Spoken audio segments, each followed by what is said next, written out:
1957, à Hexham en Angleterre, deux jeunes sœurs, Joanna 11 ans et Jacqueline 6 ans, ont été tuées instantanément par une voiture dont la conductrice tentait de se suicider. Dévasté, leur père John Pollock, qui croyait fermement à la réincarnation, a déclaré publiquement que ses filles reviendraient, et ce, sous forme de jumelles.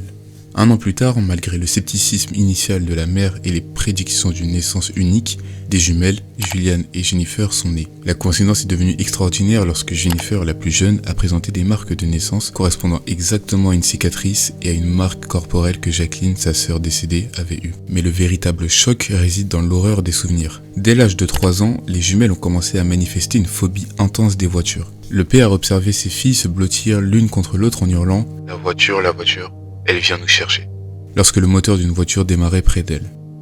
De plus, Gillian a été surprise en train de bercer la tête de Jennifer en disant « Le sang coule de tes yeux, c'est là que la voiture t'a frappé ». Le psychiatre de l'université de Virginie, Ian Stevenson, a étudié le cas et en a conclu que les jumelles Pollock fournissaient l'une des preuves les plus solides en faveur de la réincarnation, car les souvenirs, les émotions et même les traumatismes physiques semblaient s'être transmis d'une vie à une autre.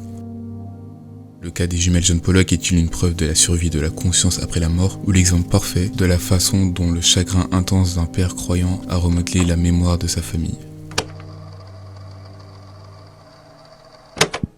La famille Pollock vivait une vie modeste à Hexham, dans le Northumberland. John Pollock y dirigeait une épicerie et s'occupait de la livraison de lait avec sa femme, Florence. Le couple avait 2 filles, Joanna, l'aînée, était née en 1946 et Jacqueline était arrivée en 1951. Les sœurs étaient inséparables. Joanna prenait plaisir à materner Jacqueline qui acceptait ce rôle. Ensemble, elles aimaient surtout coiffer les cheveux de leur père. Tout allait bien pour cette famille sans problème, jusqu'au 7 mai 1957. Ce jour-là, Joanna, âgée de 11 ans, et Jacqueline, 6 ans, marchaient vers l'église, ou peut-être l'école. Les récits diffèrent légèrement sur la destination. Une femme du quartier, tentant de mettre fin à ses jours, a délibérément monté le trottoir avec sa voiture.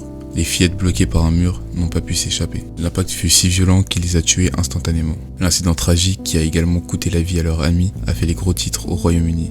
Les parents furent terrassés par une douleur profonde. Florence tentait d'ignorer le vide, mais John, lui, s'était agrippé à son deuil et à une conviction inébranlable. Bien que élevé dans la foi chrétienne, John Pollock croyait fermement à la réincarnation. Il avait même l'habitude de prier pour obtenir la preuve de la survie de la personnalité après la mort. Peu de temps après le drame, il a eu une ferme conviction. Ses filles allaient revenir. Il l'a dit clairement. Joanna et Jacqueline se réincarneraient et elles reviendraient sous la forme de jumelles. Florence, initialement plus sceptique, s'était opposée à cette idée, ce qui a menacé leur mariage. Pourtant, quelques mois plus tard, elle est tombée enceinte et le médecin prédisait une seule naissance. Mais John, lui, était certain de sa prophétie. Et au final, c'est John Pollock qui avait eu raison. Contre toute attente, Florence a donné naissance à des jumelles le 4 octobre 1958. Le médecin n'avait détecté qu'un seul battement de cœur fœtal et il n'existait aucun antécédent de jumeaux dans la famille. Les fillettes reçurent le prénom de Julian et Jennifer. Jennifer, la plus jeune, est devenue le point central d'une troublante observation. Elle portait des marques de naissance qui défiaient la génétique, d'autant plus que les sœurs étaient des jumelles identiques. Jennifer avait une tache sombre et arrondie sur le côté gauche de sa taille. Cette marque correspondait exactement à celle que Jacqueline possédait. Puis, il y avait la marque sur son front. John a affirmé qu'elle reproduisait la cicatrice de Jacqueline obtenue lorsqu'elle était tombée dans un seau. Cependant, d'autres récits mentionnent que l'accident initial était survenu à cause de son tricycle. Ces marques s'accentuaient d'ailleurs quand il faisait froid, comme l'ancienne cicatrice de Jacqueline. Mais le mystère ne faisait que commencer. La famille avait déménagé peu après la naissance des jumelles, et vers l'âge de 3 ans, les jumelles ont commencé à manifester des comportements et des connaissances qui ne leur appartenaient pas. Les parents avaient mis de côté les jouets de Joanna et Jacqueline, les rangeant dans des boîtes. Quand les jouets sont réapparus, les jumelles les ont immédiatement identifiés. Gillian s'est dirigée vers la poupée de Joanna, Jennifer vers celle de Jacqueline. Elles ont identifié les jouets par leur nom et ne se sont pas disputées le partage. Mieux encore, elles ont affirmé que le presse-linge miniature de Joanna était un cadeau du Père Noël. Ces fillettes, qui n'avaient jamais rencontré leur aîné, semblaient porter leurs souvenirs. Les comportements continuent de s'aligner aussi étrangement. Gillian, comme Joanna, était plus mature et aimait materner Jennifer. Jennifer, elle, était plus dépendante et craintive, comme Jacqueline. Mais bientôt, ces souvenirs allaient devenir beaucoup plus précis, plus sombres et bien plus personnels. Les souvenirs qui revenaient n'étaient pas des jeux, mais l'écho d'une tragédie. Comment les jumelles pouvaient-elles parler de la mort quand personne ne leur en avait jamais soufflé mot? Silencieusement, les jumelles ont continué de montrer des signes étranges, bien au-delà de la simple identification de leur poupée. La famille Pollock est retournée à Hexham pour la première fois depuis leur déménagement, 9 mois après la naissance de Gillian et Jennifer. Les fillettes n'avaient donc jamais visité cette ville. Pourtant, alors qu'elles marchaient, elles ont soudainement réclamé d'aller au parc. Jusque-là, rien d'anormal. Sauf que pour se rendre au parc, elles ont indiqué vouloir traverser la route pour rejoindre le parc et les balançoires. Les jumelles montraient clairement qu'elles connaissaient le chemin, alors même que le parc n'était pas encore en vue. En chemin, elles ont pointé du doigt l'école de leur sœur défunte et leur ancien terrain de jeu. Un autre détail qui a choqué leur mère, c'est qu'un jour, alors que les jumelles se plaignaient du déjeuner à la maison, Florence, donc leur mère, a suggéré qu'elles pourraient déjeuner à l'école. Les fillettes ont immédiatement répondu « Nous avons déjà fait cela ». Or, Gillian et Jennifer n'avaient jamais déjeuné à l'école, mais Johanna et Jacqueline, leur aînée, l'avaient déjà fait. Ces révélations ne se limitaient pas au lieu. Jennifer, l'une des jumelles, a reconnu un vêtement que son père portait. John Pollock s'était mis à porter un sarrau pour peindre, le même que Florence portait pour l'aider à la livraison de lait avant le drame de 1957. Jennifer, âgée d'environ 4 ans et demi, lui a demandé « Pourquoi portes-tu le manteau de maman ?» Elle a ajouté que Florence portait ce sarrau pour livrer le lait. Sa mère avait pourtant rangé ce vêtement peu après la mort de ses premières filles. Mais le plus troublant résidait dans l'écho de la tragédie elle-même. Les enfants qui se souviennent de vies antérieures montrent souvent des peurs liées au mode de leur mort violente. Plus de 70% des cas étudiés par Ian Stevenson impliquaient des morts violentes ou subites. Gillian et Jennifer ont développé une peur intense des voitures. Leur mère a remarqué à quel point elles étaient prudentes pour traverser la rue, tenant ses mains. Un jour, alors qu'elles se trouvaient dans une ruelle fermée, le moteur d'une voiture a démarré. Les filles se sont recroquevillées de terreur et se sont agrippées l'une à l'autre. Elles ont hurlé « La voiture, elle vient nous chercher !» Ce cri terrifiant suggérait un souvenir. Peut-être le souvenir du mur qui les avait empêchés de s'échapper avant l'impact fatal. Les jumelles parlaient souvent de l'accident au présent, comme si elles le revivaient. Mais dans ce genre de cas, la question peut se poser. Ces souvenirs provenaient-ils d'une vie antérieure ou de conversations entendues ?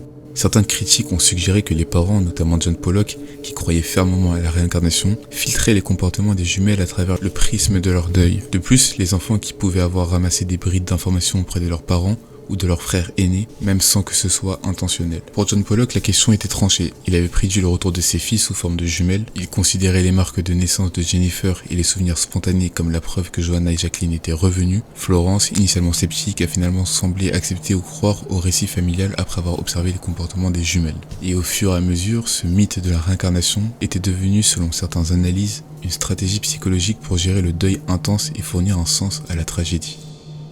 Ce cas fascinant n'a pas échappé à la communauté scientifique. L'histoire a attiré l'attention de Dr. Ian Stevenson, un psychiatre canadien de l'université de Virginie. Dès 1963, il s'était rendu sur place pour enquêter, rencontrant la famille lorsque les jumelles avaient 4 ans. Stevenson, connu comme un pionnier de la recherche sur la réincarnation, cherchait à documenter et à vérifier rationnellement les affirmations des enfants concernant leur vie antérieure. Il a examiné les jumelles, interrogé les parents, et a continué à correspondre avec eux pendant des années. Et le docteur Stevenson a finalement conclu que le cas Pollock était l'un des plus solides en faveur de la réincarnation. Selon lui, les jumelles présentaient des souvenirs, des émotions et même des traumatismes physiques qui semblaient s'être transmis d'une vie à l'autre. Il jugeait improbable que John et Florence aient pu façonner les comportements des jumelles avec une telle exactitude. Cependant, les conclusions de Stevenson ne faisaient pas l'unanimité. Le débat entre croyance et scepticisme est resté vif. Les critiques soulignaient que l'évidence était faible, car elle reposait principalement sur les anecdotes des parents, dont l'un était un fervent croyant en la réincarnation. Certains sceptiques ont avancé plusieurs explications normales, entre guillemets. La première,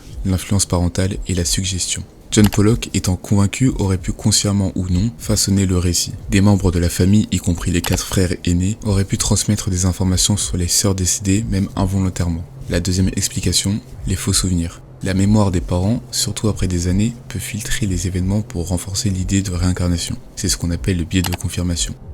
La troisième explication, le traumatisme intergénérationnel. La phobie intense des voitures et des angoisses des jumelles pouvait être une réaction au stress de leurs parents suite au drame. C'est un phénomène psychologique documenté. Et enfin, la dernière explication, la coïncidence. Les tâches de naissance, bien que remarquables, sont un phénomène fréquent chez 10% des nouveau-nés. Et un point crucial était l'absence de preuves indépendantes. Stevenson lui-même n'avait pas été témoin direct des comportements les plus marquants des jumelles. Toutes les observations provenaient des parents. De plus, de récentes allégations issues d'interviews des petites filles de John Pollock ont jeté un doute encore plus sombre. Le grand-père aurait été un fabricant méticuleux d'histoires et aurait répété les répliques avec les jumelles avant les visites de journalistes. Cependant, l'une des jumelles, Jennifer, aurait défendu la version de son père en 2024, ajoutant une contradiction au cœur de l'enquête. Mais le mystère se complexifiait d'une autre manière. Pourquoi, si ces souvenirs étaient si réels, s'étaient-ils estompés ? Comme dans la majorité des cas étudiés par Stevenson, les souvenirs des jumelles s'étaient dissipés complètement vers l'âge de 5 à 7 ans. Les jumelles ont continué à vivre des vies normales. Ce cas, celui des jumelles Pollock, est resté l'une des histoires les plus célèbres et les plus déroutantes dans les annales des mystères non résolus. Il est souvent cité comme l'un des exemples les plus convaincants de réincarnation potentielle. L'histoire centrée sur 2 sœurs tuées tragiquement et leur retour présumé en tant que jumelles identiques est devenue un point de référence pour le public et les chercheurs. Les détails tels que les taches de naissance de Jennifer correspondant aux marques de cicatrices de Jacqueline et leur phobie intense des voitures ont contribué à sa renommée.